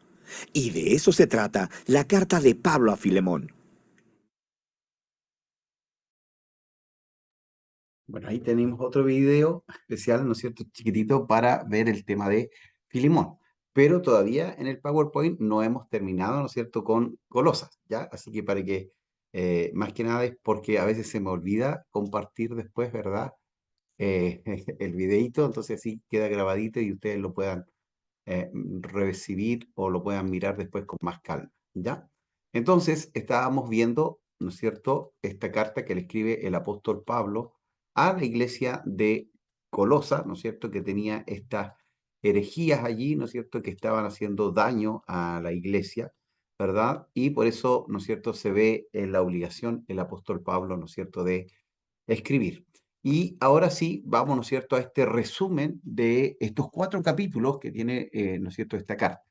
Al leer por primera vez, dice el capítulo 1, no sospechamos la preocupación de Pablo por la herejía, ya que exalta la supremacía de Jesucristo y su control de nuestras vidas y del universo. Pero cuando llegamos al capítulo 2, donde Pablo describe las características de las falsas enseñanzas introducidas en Colosa, entonces nos damos cuenta de su intención en el inicio de la carta, perdón, es asentar las bases de su argumentación, diciendo que en Cristo todas las cosas fueron creadas y en Él y por Él subsisten. Claro, leemos el capítulo 1, ¿no es cierto?, y vemos cómo exalta a Cristo, pero en realidad era también, ¿no es cierto?, para señalar a esta herejía que estaba levantando a los ángeles sobre Cristo mismo, ¿ya? Entonces, es interesante aquello, capítulo 2 dice, ¿no es cierto?, que Pablo da detalle de esta herejía, dando a entender que había una mezcla de rituales paganos y leyes del Antiguo Testamento, ¿ya? El legalismo o ritualismo, el misticismo, el ascetismo, pudiesen tener apariencia de sabiduría, pero no pueden hacer absolutamente nada contra los apetitos de la carne, ¿ya? Porque es el poder del Espíritu, ¿no es cierto?, en nuestras vidas, quien hace vencer, ¿no es cierto?, todo aquello. ¿Cómo podemos librarnos del pecado absteniéndonos de alimentos o haciendo ciertos rituales? Solo siendo transformados por Cristo, quien cumple la ley y nos da poder para vivir bajo su santa voluntad. Jesucristo y su palabra es lo único que necesitamos para poder vencer, ¿no es cierto?, este pecado, ¿ya? Capítulo 3, ya que habéis resucitado con Cristo, aquí Pablo da el acostumbrado balance, la libertad en Cristo no significa que podemos vivir conforme a los deseos de nuestra carne, según lo que nuestro vano razonamiento nos impulse. Debemos vivir para agradar a Dios y Pablo muestra que en esta sección de su carta, ¿cuál es el modelo que le agrada al Señor? La falsa doctrina dice, si haces estas cosas, te convertirás en cristiano. El Evangelio dice, solo si el Señor convierte tu corazón no arrepentido, entonces podrás vivir como un cristiano. ¿Ya? Entonces la transformación es de adentro hacia afuera y es a través, ¿no es cierto?, del Espíritu Santo, la palabra, ¿no es cierto?, y el Señor Jesucristo. Es como el tema del Sermón del Monte, que no es un mapa, sino un espejo. Capítulo 4, dice el capítulo 4, continúa explicando lo que venía desarrollando desde el 3:18, la manera que a Dios le agrada que sus hijos anden en la verdad, aún en sus roles domésticos, como esposas y esposos, como hijos y padres, como siervos y amos. Es muy probable que en ese tema de los salmos y siervos Pablo tuviese en mente el caso de Onésimo, a quien enviaría con Tíquico de vuelta a Filimón, portando las dos cartas, la de Colosenses y la de Filimón. Ya vuelvo a señalarles, ¿no es cierto?, el 70% de los habitantes del Imperio Romano eran esclavos. El otro 30% eran los amos, eran los dueños o los patriarcas, que también se señala ahí, ¿no es cierto?, en el videíto, ¿ya? Entonces, imagínense un mundo lleno, ¿no es cierto?, de gente que estaba ahí esclavizada, ¿ya? Entonces, también acá atiende, ¿no es cierto?, a esta necesidad social, ¿verdad?, que era tan relevante en ese momento. Y, bueno, Pablo, ¿no es cierto?, a través de la carta a los hermanos de Colosa y a Filimón, ¿no es cierto?, deja en claro que son uno, ¿verdad? Y que son iguales, tanto el amo como el empleador. Y sucedía, ¿no es cierto?, muchas veces que dentro de la iglesia el pastor era el esclavo y el amo era el miembro, ¿ya? Entonces se revertía en la iglesia lo que sucedía en la vida cotidiana. Finalmente, dice, ¿no es cierto?, perdón, es muy probable que en este tema de los amos y siervos, ¿no es cierto?, tuviese en mente el caso de Onésimo, a quien enviaría, ¿no es cierto?, con Tíquico de vuelta a Filimón. Y finalmente dice los últimos versículos del 4, del verso 7 al 18, notamos que Pablo trabaja en equipo con colaboradores como Tíquico, Juan Marcos, Epafras, Lucas y otros que no menciona aquí, como Epafrodito y Timoteo, ¿ya? Un hombre, ¿no es cierto?, que sabía trabajar en equipo, ¿no es cierto?, con un equipo pastoral, con un ministerio, ¿no es cierto?, o con un grupo de colaboradores, ¿ya? A quienes después él iba poniendo o dejando también como líderes, como es el caso, ¿no es cierto?, de Timoteo en la iglesia de Éfeso y Tito en la isla de Creta. Algunas peculiaridades de Colosenses, bueno, ideas claves, es muy parecido, lo hemos dicho varias veces ya, Colosenses con Efesios, ¿ya? ¿Cuáles son sus similitudes? Ambas enfatizan los términos plenitud y misterio. La sabiduría y el conocimiento forman parte del desarrollo del pensamiento y ambas exponen sobre los principados y potestades, tanto malignos como benignos. Ahora, ¿cuáles son las diferencias entre Efesios y Colosenses? Colosenses está dirigida en contra de una falsa enseñanza en una situación local, mientras que Efesios es aplicable a la iglesia universal, ¿ya? Colosenses es polémica, demandando solicitud, mientras que Efesios es de espíritu pacífico, en una atmósfera de calma, de alabanza y de acción de gracia, ¿ya?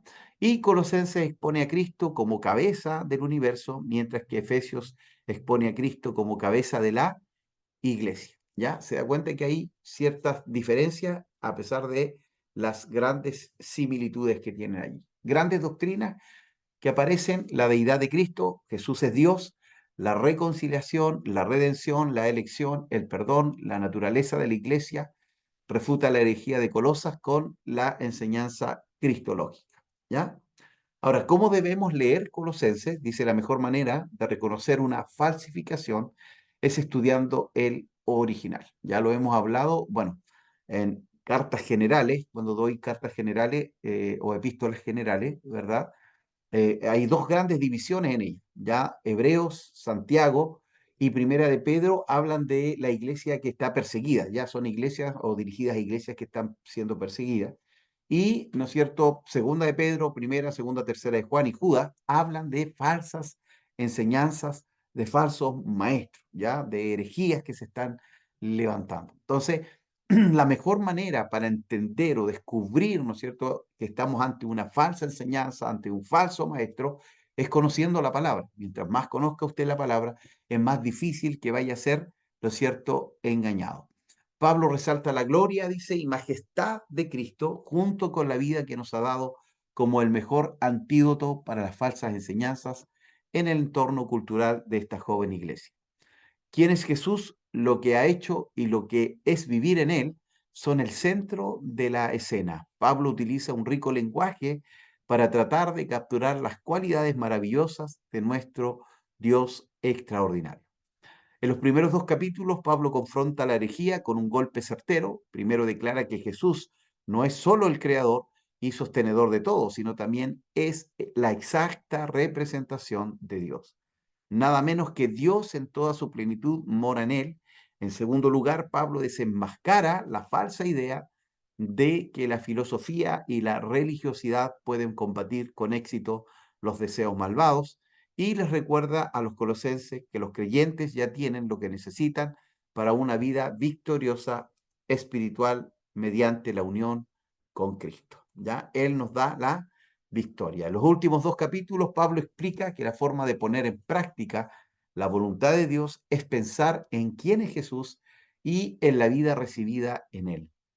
Al leer este libro, prepárate, tu relación con Jesús podría crecer a un nivel completamente nuevo a medida que reconoces a Jesús como Señor de tus actitudes y acciones, poniendo tu vida bajo su autoridad, crecerás en santidad. Absórbelo todo a medida que lo recibes, tu obediencia y tu fe crecerán, y el mensaje del Evangelio es verdadero y cualquier otro sustituto palidece en comparación con el original. ¿Ya? Qué tremenda es esta carta, ¿no es cierto?, que escribe el apóstol Pablo a la iglesia de Colosas, ¿ya? Ahora, algunos temas que toca también allí, una advertencia contra la herejía, lo hemos señalado. Pablo designó la herejía de los colosenses como un falso engaño basado en la tradición humana y que sigue tradiciones humanas. Esta negaba la suficiencia de Cristo y le restaba importancia a la esperanza cristiana en la obra consumada de Cristo en la cruz. Otro tema importante es la supremacía de Cristo. Pablo afirmó que Cristo es Dios, Él es el creador de todas las cosas, toda la plenitud de Dios habita en Él, Cristo es superior a los ángeles, Cristo es la cabeza de la iglesia, a través de los creyentes tienen esa plenitud. En Cristo todas las demandas de la ley mosaica se han cumplido, el escepticismo no tiene valor, mientras que una vida escondida en Cristo trae gloria. Cristo mismo es el misterio de Dios, ningún otro conocimiento secreto es necesario. Cristo lo llena todo, ¿ya? Y estamos plenos en Él. Y por último, otro tema, ¿no es cierto?, importante, la vida cristiana. Pablo insistió que la unión de los creyentes con Dios produce una vida santa. El apóstol delineó normas claras que prescriben las actitudes que deben gobernar las relaciones dentro de la familia y la iglesia. El liderazgo debe ejercerse, pero el abuso del poder es inaceptable. La palabra coinonía que aparecía ahí en el video, ¿no es cierto?, que es tan importante, esta comunión que debemos tener los unos con los otros. Ya todos estos temas, ¿no es cierto?, aparecen ahí en el libro, ¿no es cierto?, de Colosenses. Ya, advertencia contra la herejía, supremacía de Cristo y, por último, la vida cristiana. Y ahora continuamos, ¿no es cierto?, con esta carta, la de Filemón. Recuerden ustedes que habían unas palabritas al principio que comentamos, ¿no es cierto?, en las primeras clases, ¿verdad?, de algunas cartas que fueron llamadas homolegómenas y otras antilegómenas. Ya, una de las cartas antilegómenas fue esta carta, la carta a Filemón, porque habla, ¿no es cierto?, de este problema entre un esclavo, ¿no es cierto?, y un amo. Pero en realidad está hablando del perdón, ¿no es cierto?, entre cristianos, y bueno, obviamente el cristiano no solo tiene que perdonar a los cristianos, sino que también, ¿no es cierto?, dice la Biblia que debemos amar aún a nuestros enemigos, ¿ya? Entonces, al principio se dudó, ¿no es cierto?, un poco de esta carta por eso, pero después entró dentro del canon bíblico. Por eso fue una antilegómena en algún momento, ¿verdad?, por el tema que trataba, pero el tema es muy importante. ¿Verdad? La vida cristiana está basada en el perdón. Primero porque Dios nos perdonó a nosotros, pero después también, ¿no es cierto?, hay una demanda de parte de Dios que así como Él nos perdonó, nosotros también tenemos que perdonar, ¿no es cierto?, a nuestros deudores. ¿Ya? ¿Se acuerdan ustedes de la parábola que cuenta el Señor Jesús de un hombre rico, ¿no es cierto?, y que había un hombre que le debía mucho y le perdona la deuda y él sale para afuera, ¿no es cierto?, y ve a un hermano de él que le debía mucho menos, ¿verdad? Y lo manda preso nomás, lo mete a la cárcel.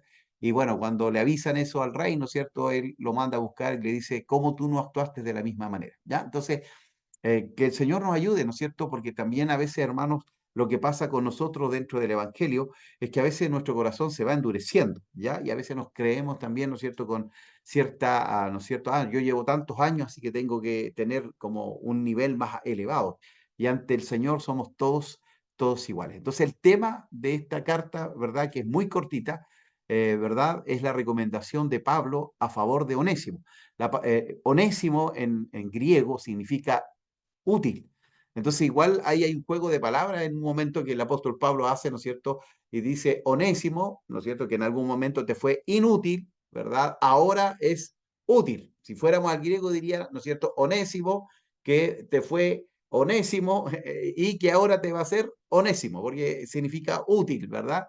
Entonces, hace este juego de palabras el apóstol Pablo, pero también hay una característica especial, como el apóstol, ¿no es cierto?, le pide a Filemón, ¿no es cierto?, en amor, que perdone y que reciba, ¿no es cierto?, a este hombre que se fue como un esclavo, pero que ahora lo puede recibir ya no como un esclavo, sino como un hermano en Cristo, ¿ya? El videíto decía, probablemente, quizás, ¿no es cierto?, pudo haber sido que él le robó. Bueno, dentro de la legislación romana, ¿verdad?, cuando un esclavo, ¿no es cierto?, robaba, cuando un esclavo se rebelaba contra el amo podía matar al esclavo y a todos los esclavos que tenía por ese esclavo único que se había rebelado. Entonces, el esclavo no tenía tampoco ningún valor. ¿Ya? Entonces, qué tremendo es como el Evangelio viene, en este caso, ¿no es cierto?, a elevar, ¿no es cierto?, esta posición y dice el apóstol Pablo, ya no hay, ¿no es cierto?, esclavo ni libre. Está diciendo, son ambos iguales. Ya no hay judío ni griego, son ambos iguales, ¿ya? Entonces, Qué tremendo es esto, ¿ya? Entonces, durante, el apresamiento de Pablo, providencialmente se encuentra con un esclavo colosense, siervo de Filimón, llamado Onésimo. Onésimo había escapado de su amo, aparentemente por robo, ¿ya? Onésimo se convierte y Pablo lo envía nuevamente acompañado de Tiquico, quien lleva tanto la carta a los colosenses como la carta a Filimón. Y bueno, vuelvo a decirlo también, ¿no es cierto? Hay una palabrita que nosotros hemos como descuidado, ¿no es cierto? Hablamos de perdón, hablamos, ¿no es cierto?, de redención, pero también la Biblia habla de restituir, de restitución. Y lo que está haciendo aquí el apóstol Pablo es diciéndole a Onésimo, vas a restituir el daño que le hiciste a Filimón y vas a volver donde él, le vas a pedir perdón, te vas a presentar delante de él, no sé lo que hizo, ¿no es cierto?, Onésimo, pero tú le vas a decir que si no, ¿verdad? Si tú no puedes devolverlo, yo lo voy a devolver, pero vamos a hacer esto, vamos a restituir, ¿ya? Y hermanos, hoy creo que también eso es importante. Nosotros le decimos a la gente, ¿no es cierto? Somos nueva criatura, las cosas viejas pasaron, son todas hechas nuevas, pero tenemos que decirle, pero si tú debes, ¿no es cierto? ¿Qué mejor testimonio es ir y pagar la deuda? ¿Ya? Es decir, esa persona que no conoce al Señor y ve que alguien viene, ¿no es cierto? Y dice, ¿sabes qué? Yo me convertí al Señor y por eso te traigo los 100.000 pesos que tú me prestaste, aquí están, toma. Es decir, con eso ya, ¿no es cierto? Significa que el hombre cambió, ¿ya? Y va a evangelizar a través de eso. Entonces, la restitución es algo muy, muy importante. Onésimo, ¿no es cierto?, se convierte y Pablo lo lleva, ¿no es cierto?, a que tiene que hacer esta restitución, pero en sí también le pide, ¿no es cierto?, a Filimón que perdone a Onésimo, ¿no es cierto?, y lo reciba. Onésimo era un esclavo de Filimón que había huido de su amo y fue a parar a la prisión de Pablo, posiblemente a su casa alquilada como prisión domiciliaria. Mediante el ministerio de Pablo se convierte al Señor, ya como Onésimo legalmente era propiedad de Filimón, ya recuerde usted que los esclavos eran propiedad de los dueños, ya no podía revocarse fácilmente aquello, y más cuando se había huido. Debía regresar a su amo, pero ahora como un cristiano. De ahí que el propósito de esta epístola es facilitar el camino de regreso de Onésimo a la casa de Filimón en Colosa. En realidad, facilitar el perdón, ¿ya? La reconciliación. En Colosa, de tal manera que Filimón lo perdonara, aceptándolo ahora como hermano en Cristo y no solo como un esclavo. Es interesante, hermanos, que siendo una carta tan personal, Pablo la dirija también a Apia, esposa de Filimón, a Arquipo, presumiblemente su hijo, y a la iglesia que se reunía en casa de Filimón, siendo que esta carta personal sería leída en la iglesia de la casa de Filimón con atención a Apia y Arquipo. Filimón debía tomar una decisión seria con respecto a Onésimo a la luz de la petición de Pablo, y dadas las circunstancias es difícil imaginarse a un cristiano negándose a cumplir este deseo, ¿no es cierto?, que tenía el apóstol allí. Contenido, saludos, el aprecio de Pablo por Filimón, Pablo intercede por Onésimo, perdón, y observaciones finales también. Resumen de la carta de Filimón. Bueno, Pablo inicia su carta a Filimón declarándose prisionero de Jesucristo, ya en lugar de apóstol de Jesucristo. Quizás Pablo, ¿no es cierto?, no quiere recordarle a Filemón su autoridad como apóstol para tener más tacto y delicadeza del favor que le pediría. Podría ser que le estuviera recordando a Filemón los sacrificios que Pablo estaba pasando por causa de Cristo, incomparables con el favor que él le pediría. Y luego de su saludo, Pablo encomía y reconoce, ¿no es cierto?, la piedad, o alaba y reconoce la piedad de Filemón, que según el testimonio de los hermanos, se conducía en amor entre los hermanos, creciendo en la fe. Confiado en la actitud cristiana de Filemón y apoyándose en el respeto y amor que tenía Pablo, él le cuenta a Filemón sobre su esclavo Onésimo, que significa útil, y que en el pasado fue inútil, pero que ahora, decía Pablo, le es útil a Pablo y le puede ser útil al mismo Filemón. Por eso Pablo le cuenta y le pide que lo reciba como si fuera Pablo mismo. Así que la huida de este esclavo obró para bien en la vida de Filemón, por la providencia de Dios, y de ahí que Pablo ruega por Onésimo para que no le reciban de manera áspera como un esclavo prófugo, sino como un hermano en el Señor. Tremenda historia, muy cortita, pero muy llena, ¿no es cierto?, de amor y reconciliación y de esta intercesión que también hace, ¿no es cierto?, el apóstol Pablo en favor de Onésimo. Saludos, el carácter de uno que perdona, los hechos de uno que perdona y las motivaciones de uno que perdona. ¿Quién escribió el libro? Ya lo habíamos señalado, el apóstol Pablo, ¿no es cierto?, y Timoteo, ¿verdad? Lo escribieron desde la cárcel de Roma. Fue escrito aproximadamente entre 60 al 62, igual que Colosenses. Fue escrito a Filemón, cristiano acomodado de la iglesia en Colosas, quien quizás se convirtió a través del ministerio de Pablo, así como se convirtió Onésimo.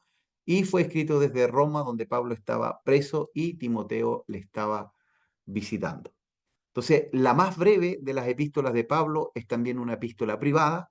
Onésimo, un esclavo que se había escapado de la casa de su amo Filemón, robándole algunas pertenencias, quizás, probablemente, se encontró en Roma. Allí se convirtió bajo el ministerio de Pablo. Pablo escribe esta carta para solicitar a Filemón, que era un hombre rico y miembro de la iglesia de Colosas, que perdone a Onésimo y lo reciba como hermano en Cristo. Y esta epístola fue escrita durante el primer encarcelamiento de Pablo en Roma. Si es una epístola, ¿cuándo fue fundada la iglesia? Probablemente por Epafras, ¿no es cierto?, quien fue el que llevó las noticias al apóstol Pablo. ¿De quién está compuesta la iglesia? De griegos y judíos. ¿Cuáles son sus fortalezas? Filemón tenía mucha influencia en la iglesia, por eso se dirige a la carta a la iglesia también. ¿Y cuáles son sus debilidades? ¿No es cierto? Él podía ser pastor o uno de los líderes. La debilidad era, ¿no es cierto?, esta restauración de Filemón al ver, ¿no es cierto?, este esclavo que vuelve, ¿no es cierto?, y ya no vuelve como un esclavo, sino como un hijo del Señor. ¿Ya? ¿Cuál es la idea principal del libro? El amor en restauración, también en intervenir prácticamente en favor de otra persona, la misericordia. ¿Ya? ¿Cuál es la razón principal por la cual se escribió? Onésimo, convertido por Pablo en la cárcel, robó a Filemón, su amo, y Pablo lo manda con esta carta para que arregle la situación. Pablo conocía a Filemón, él era el líder de la iglesia en su casa, en la ciudad de Colosas, y el mismo Onésimo llevó esta carta a Filemón. Filemón es el recipiente quien recibe la carta, un creyente gentil de Colosas, en cuya casa se reúne una iglesia. Los saludos al principio y al final indican que Pablo esperaba que Filemón compartiera la carta también con la iglesia. La ocasión, otra vez lo volvemos a decir, Onésimo se ha convertido recientemente y ha estado sirviendo a Pablo, quien se encuentra en prisión. Ahora Onésimo está siendo enviado de regreso a Filemón, acompañado por Tíquico, quien también es portador de cartas a la iglesia de Colosas y también en Asia. Énfasis, el evangelio, ¿no es cierto?, que reconcilia a las personas entre sí, no solo al judío, que era, ¿no es cierto?, este caso Pablo, y al gentil Filemón, sino también al esclavo que estaba fugitivo con su amo y los convierte en hermanos. Esta es una carta privada y personal dirigida a un amigo, ¿no es cierto?, y que le pide, ¿no es cierto?, que tenga una actitud cristiana al recibir a Onésimo. Grandes Doctrinas no está escrita con carácter teológico, pero tiene una enseñanza central derivada del perdón. ¿Ya? Este perdón, ¿no es cierto?, que es tan importante dentro de los hijos de Dios. ¿Ya? Nosotros tenemos que perdonar. En esta carta se encuentran todos los elementos que intervienen para hacer necesario el perdón. Tiene que haber una ofensa, tiene que haber compasión, tiene que haber intercesión, tiene que haber sustitución y restauración del antiguo favor y elevación a una nueva relación. ¿Ya? Es decir, Onésimo probablemente ya no iba a ser el esclavo fugitivo. Si es que lo recibía Filemón, ¿no es cierto?, seguía siendo esclavo, pero Pablo le pide, ¿no es cierto?, que no sea un esclavo, sino que sea un hermano, que lo reciba como un hermano, ¿verdad?, en Cristo. Pasajes conocidos en Colosenses: la grandeza de Cristo, la plenitud de la deidad está en Cristo, ya que habéis resucitado con Cristo, buscar las cosas de arriba, y todo lo que hagáis, hacerlo de corazón como para el Señor y no para los hombres. Y Filemón, y si en algo te dañó o te debe, ponlo a mi cuenta. Ya, la autoridad que tenía el apóstol allí. Perdonar, bueno, ¿cómo leer Filemón? Perdonar es a menudo difícil. C.S. Lewis ya dijo: todo el mundo dice que el perdón es una idea maravillosa hasta que tiene algo que perdonar, ¿ya? Es decir, es fácil hablar del perdón, pero cuando nos ofenden, ¿no es cierto?, ahí la cosa ya se nos complica. pero es allí donde se ve, ¿no es cierto?, el verdadero Hijo de Dios. Alguien tiene que tragarse el dolor de haber sido herido. Filemón es una carta que nos ofrece un buen caso para analizar el costo que supone pedir perdón y ofrecerlo. A través del ministerio de Pablo, Onésimo, un esclavo fugitivo, llegó a la fe en Jesús y por este tiempo la mayoría de los esclavos fugitivos sufrían severos castigos y en algunos casos incluso la muerte si eran capturados. Filemón, amo de Onésimo, también era cristiano y amigo cercano de Pablo, y Pablo envió a Onésimo con esta carta en mano para Filemón con el fin de restaurar su relación rota, pues ahora eran hermanos en Cristo. Este es el escrito, esta es una de las cartas, ¿no es cierto?, que escribe el apóstol Pablo, más corta, más breve, y sin duda una de las ilustraciones más maravillosas de la gracia y el perdón en la Biblia. El profundo interés de Pablo por la reconciliación nos llama a aplicar estos mismos principios de amor y compasión en nuestras propias relaciones, ya que nosotros también tenemos la necesidad de la gracia y el perdón de Dios. Esta es una declaración que da la bienvenida a la limpieza disponible para todos nosotros a través de Jesús, nuestro mediador, que ha venido a librarnos en su ofrecimiento de perdón. Temas que encontramos, obviamente el perdón. Pablo le pidió a Filemón que aceptara a su antiguo esclavo problemático como lo aceptaría él mismo. ¿Ya? Y no solo, a ver, no solo le pide a Filemón, ¿no es cierto?, que acepte a Onésimo y que le perdone, ¿no es cierto?, por la falta que haya hecho, sino que además le dice, recíbelo como a mí, como si fuera el apóstol Pablo. Qué tremendo, hermanos, ¿ya? Y dice que extendiera el mismo amor perdonador a Onésimo que él mismo había recibido de Dios. Su reconciliación era tan importante que tenía prioridad sobre el deseo de Pablo de que Onésimo se quedara con él. Esta breve carta habla sobre las faltas, la intercesión, el arrepentimiento, el perdón y la restauración. Proceso, ¿no es cierto?, cuando hay heridas, cuando se ha hecho daño, ¿verdad?, necesarios para que haya un verdadero perdón, ¿no es cierto?, tiene que haber también una verdadera restauración. Otro tema importante, ¿no es cierto?, en esta carta es la igualdad en Cristo. Pablo no desafiaba abiertamente el sistema de la esclavitud y tampoco lo santificaba como parte del diseño de Dios. Más bien, se enfocaba en cómo la conversión transforma fundamentalmente las relaciones personales con los demás y con Dios. Estableció los principios universales que cuando se toman con seriedad, finalmente derrumban los cimientos de todo tipo de injusticia. Ahora, hermanos, el perfil de Pablo en esta carta que le escribe a Filemón. Pablo estaba tratando con un asunto muy delicado y serio, la reposición de un esclavo fugitivo. En la epístola a Filemón, Pablo usó todo el tacto y la diplomacia en su forma de tratar esta situación. Ya en el proceso, él dio a conocer aspectos importantes de su personalidad y carácter. Además, ganamos conocimiento de los procedimientos del apóstol Pablo en el trato con el conflicto administrativo. Con respecto a estos, los siguientes puntos deberían observarse. Él no usó de la autoridad apostólica para pedirle a Filemón que recibiera a Onésimo. Él usó el ingenio. Onésimo significa útil y hace ese juego allí de palabras. El uso del respeto, ¿no es cierto?, de retener a Onésimo, ¿verdad? Él podía haberse quedado con él, pero no, lo envía de vuelta, ¿no es cierto?, a su amo. El uso del tacto, ¿no es cierto?, si algo te debe, anótalo a mi cuenta. Y también el uso de la diplomacia, ¿ya? Más bien, mediante el amor de Dios, él pidió a su hermano la ayuda para resolver, ¿no es cierto?, un muy serio y desde luego una situación de vida o muerte. Él usó, perdón, humor, una amistosa adulación y también expresión de buena fe en Filemón para realizar sus propósitos en esta epístola. Y llegamos hasta aquí, queridos hermanos, con estas dos hermosas cartas, ¿no es cierto? La carta a los Colosenses y también la carta a Filemón. Así que esperamos con la ayuda del Señor, ¿no es cierto?, que hayamos podido ser claros y que también, ¿no es cierto?, podamos aprender cuán importante es el perdón, ¿verdad? Es decir, nosotros no somos como el mundo, ¿verdad? Como la gente que no conoce al Señor. No es fácil perdonar, pero, ¿no es cierto?, Dios nos ordena a hacerlo y debemos hacerlo, ¿no es cierto?, con todo el amor del mundo. No sé si hay alguna duda, consulta, queridos hermanos. Comenzamos, ¿no es cierto?, este último módulo. Ya nos quedan 3 clases más. y estaríamos ya terminando con las cartas o epístolas del apóstol Pablo. Entre nosotros. ¿Hay alguien que abrió ahí el micrófono? No sé si quería preguntar algo.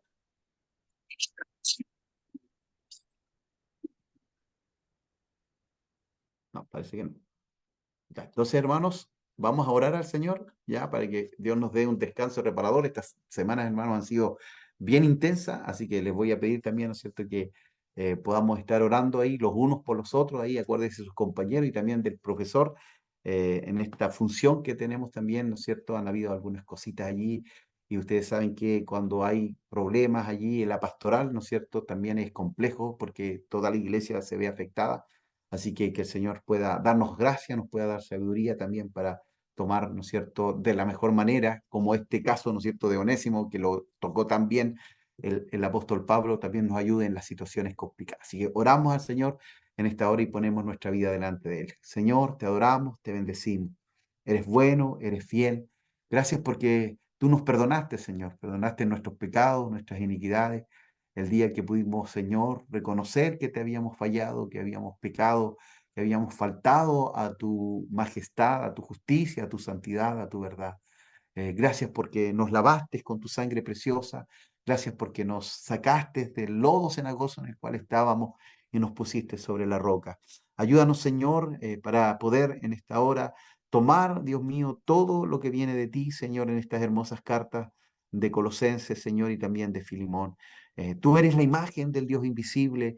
En ti habita toda la plenitud de la deidad y por eso te adoramos, por eso te bendecimos. Pero también te pedimos, Señor, que en medio de las circunstancias de la vida, Señor, y de este andar cristiano, muchas veces, Señor, a veces nuestro corazón es herido, Señor, a veces, Señor, hay situaciones que nos complican, pero ayúdanos, Señor, para perdonar, ayúdanos, Señor, para amar, enséñanos, Señor, tu palabra dice que el amor de Dios ha sido derramado en nuestros corazones por medio del Espíritu Santo.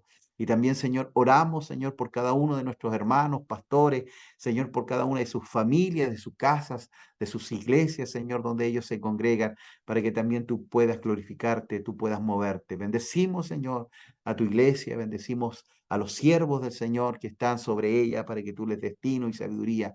Oramos por la unidad del cuerpo de Cristo, oramos para que tú te glorifiques, Señor, siempre.